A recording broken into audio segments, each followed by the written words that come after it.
something big happening. And it's like somebody did just burst that balloon.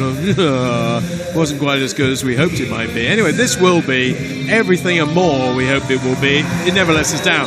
Well, I've never seen a bad 4x2 at this standard ever. And I don't expect to see one here. Sweden, Netherlands, Italy, Russia, Great Britain, Germany, France and Spain. The powerhouses of freestyle swimming all in this field. What more could you want for? If I remember, back in 2016, the London Europeans, there were 4 teams separated by less than half a second at the final turn. So, amazing race that folded out in 4x200 meters. And we expect something similar. Of course, Russia and Great Britain a little bit. Now, who are these likely lads?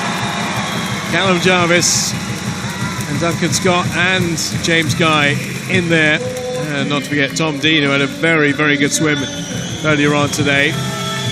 That's the quartet that Great Britain hope will bring them to victory. But this is the quartet I think they're going to have to beat if they want to get first place. Easthoff's looking brilliant at the moment. He goes on the 3rd leg, but that's the 8. Now, the European record is 6:59.15. The championship record I can see going actually 7:06.71. That could easily go tonight. And one more thing, you should never rule out the Germans in the relays. Have you got German blood in you or something? You say this all really. the time. Come on, who won yesterday in the 4x200 mixed relay? Absolutely. It was the Germans. Yeah, quite. No one really expected them to medal at least, and then they won. Well, they've got their top quartet, as indeed have Sweden. I think we can probably discount them, but Italy, no. Russia, no. Great Britain, no. Germany, no. France, no. I think it's probably going to come the medals between 2 and 7. The outside smokers probably won't get a look in. They might have a little glimpse occasionally, but this is DQs. Callum Jarvis to lead off for Great Britain. We've got Fishev for Russia, Proietti for Italy, and Veerling for Germany. Right, let's call it early and see how it looks. So Bakovicev, the early leader, will rule out the Dutch up in lane 2. Karl Stolk being the first swimmer, very strong in the first 50 meters. That is Germany with Damian Veerling. France in 2nd place, Great Britain in 3rd, Russia in 4. It's a bit like unwinding a toilet roll. You're never going to get to the main part for quite some time, so nothing much is happening right now. But I will count how many times the lead changes. So it was Germany at the first turn. Yeah, Germany at the first turn. Are they still leading now? No, they're not. Russia. Russia leading after the first 100. And now Netherlands are 2nd. France a 3rd, Great Britain a 4th, Italy a 5th. Of course, it will change with 3 different swimmers. It's bound to change as well. But even within this 200, it's changing all the time. As we see quite a strong reaction from Karl Stolk of the Netherlands in lane number 2. And is he going to get to the front of the field? Not quite, but very nearly. 3 100s between Russia and the Netherlands. And Callum Jarvis has moved up from 4th to 3rd. And it is time for him to get as close as possible to Russia's Mikhail Bakovicev in the final 15 meters. It is still Russia up in front, Great Britain coming into 2nd position. And he's right onto his trunk, so there's nothing between them. Russia, Great Britain separated by about half a second in the end. 3rd, Spain. 4, Italy. 5, the Netherlands, who's not making much of a progress. Sweden at the moment. And for the Russians now, Malyutin up against Duncan Scott. He will get home support, that's for certain. You mean Malyutin? No, I don't think he will. I think Mr. Scott might, on the back of a silver medal earlier, and the fact that he is a boy from around these parts.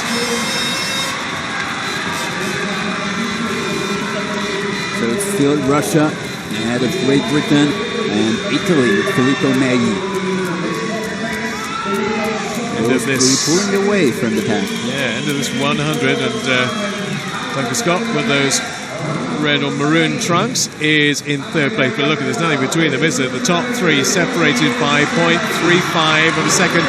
Duncan Scott now coming into his stroke and matching Maliutin every single stroke, and Megley right there as well. It looks like this three at the moment are broken away from the rest of the pack. Absolutely. Of course, 4x200 meters, a lot to come. 500 meters or 450. So let's not rule out someone from the outer lanes, but now it seems that Great Britain, Russia and Italy is going to fight this off. Duncan Scott going to the other side of the lane, making sure there's no wash from the Russians.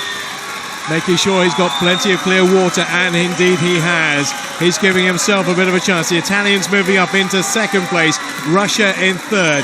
Next for Great Britain, it'll be the younger member of the team, Tom Dean, will take over. He's the top. What a man he's got to face here for the Russians. And as far as Italy are concerned, it's Chiampi in there, and all three of them still separated by no distance whatsoever. Huge task for Thomas Dean to hold off Daniel Isotov, who's going to be very strong in the first 100 meters. I'm sure that he would try to catch the Briton as soon as possible, and he does. Well, off that turn, he had the better turn of the two. Dean just fell a little bit behind. He needs to hang in here. As long as he can give a bit of a lead to James Guy, then James Guy can bring it home. We know how quickly he can come back in the 200 free, but he's got to be in sight of the Russian, or else they're going to go on and win this. But the top three still nothing between them at all. We are talking about just over half a second between Russia, Great Britain and Italy in that order. The question is, can Isotov hold on to his lead?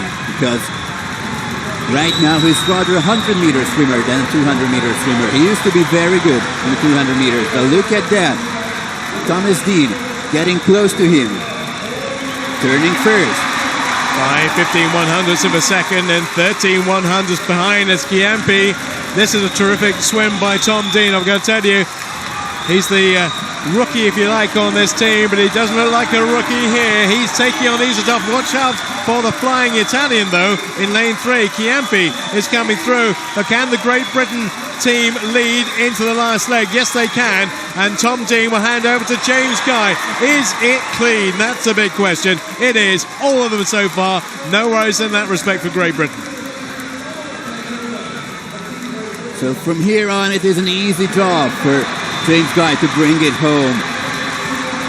I think he expected, especially at the 500-meter mark, that he will have to catch up with the Russian. No, he is in front by almost 1 full second.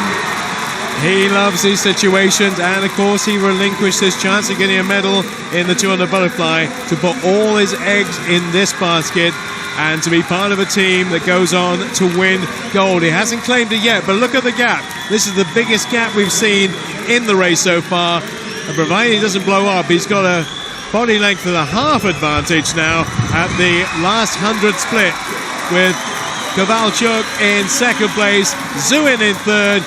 Should be James Guy to bring it home.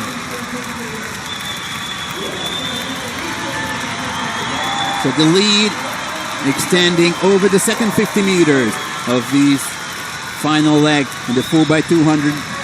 James Guy, a good body length over the Russian. And I think Italy is out of the race for the gold medal as of now. A second or more advantage. Can James Guy hold on to it? Kovalchuk in second place, Zuin in third place, James Guy putting everything in, the Russian putting everything in, the crowd roaring, cheering. Here he comes. James Guy is going to take the 4x200 meters freestyle relay for Great Britain, and it's a new championship record to Kovalchuk in third place for second place for Russia, third place for Zuin of Italy. So he is justified, validated his decision to say, I'll skip the 200 fly. It's the 4x2 for me. Championship record, gold medal, Great Britain. The Russians also under the old European Championship record from 2010. but it's not enough for gold. And you're not number one either. Well, of course, we've got to wait for everything to reverse, and it has all the time to come in, so there's no worries about DQs. And, well, Great Britain, we know how good they are on the world stage. We saw that at the Olympics in Rio. Well, they are the European champions. And probably they will be the team to beat in Tokyo 2020. Very, very likely. Though US and Australia always come up with good quartets. Of course, we know Russia will still be in the mix like they were today. But in the end, that was a comfortable distance between 1 and 2. It didn't look like it was going to be. It looked like it might go down to the last 15 meters or so. But that was pretty much won by Great Britain coming into the last 50. Only 4 changes of lead. So I expected, to be honest, a little bit more. But in the end, it was an easy win for Great Britain. We look at the splits for 145.6 and a 145.4 for Duncan Scott. The fastest in the field was Filippo Maggi of Italy with another 145.4. Well, James Guy has changed his program around. The 400 is no longer part of it. It's the 200 free, it's the 100 fly, it's the 200 fly, and of course it's the relays as well. So that takes up quite a bit of his time these days. 4x2 and the medley relay as well. That's quite an understated reaction from James, got to be honest. It could be a bit more... He has absolutely no energy. No, I'm sure he doesn't, even though obviously he only did one race where he could have done 2, but good job. New championship record for Great Britain, 7:05.32, Russia 7:06.66, then Italy just coming